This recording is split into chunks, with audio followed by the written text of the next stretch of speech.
la Rebrișoara jos, mândru-i locul și mănos. De la Rebrișoara jos, locul-i mândru și mănos. De la Rebrișoara sus, Dumnezeu raiul a pus, iar eu, copilul lui, în mijlocul raiului.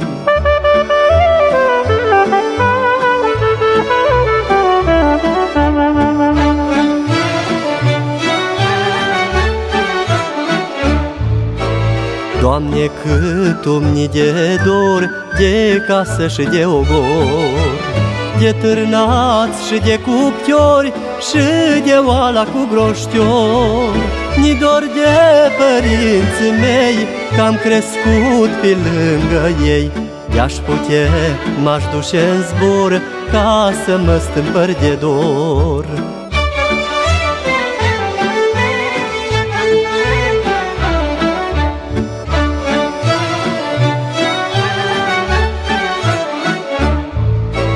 Mi-amintesc copil eram, Doamne, cât ne mai jucam.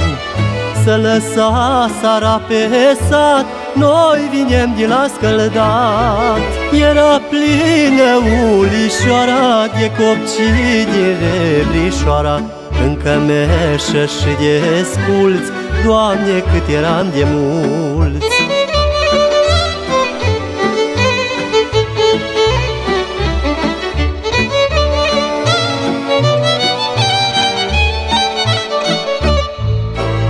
Lășinte mama fășe, cu dulceațele unge. Luam în mână două tri, și-apoi fugem la copci. Fășem lanze gălbinele și cu nuni de sânziene. Atunci era lumea mea și alta nu-mi mai trebuie.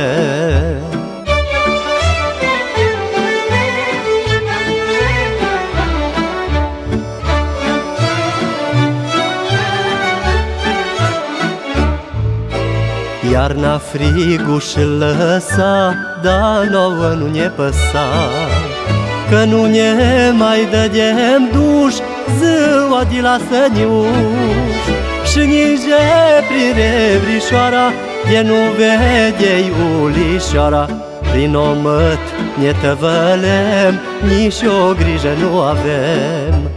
Unde s-o dus, Doamne, tăte, le-aș căta, dar în care parte? Sat frumos, unde ești, Rebrișoară din povești.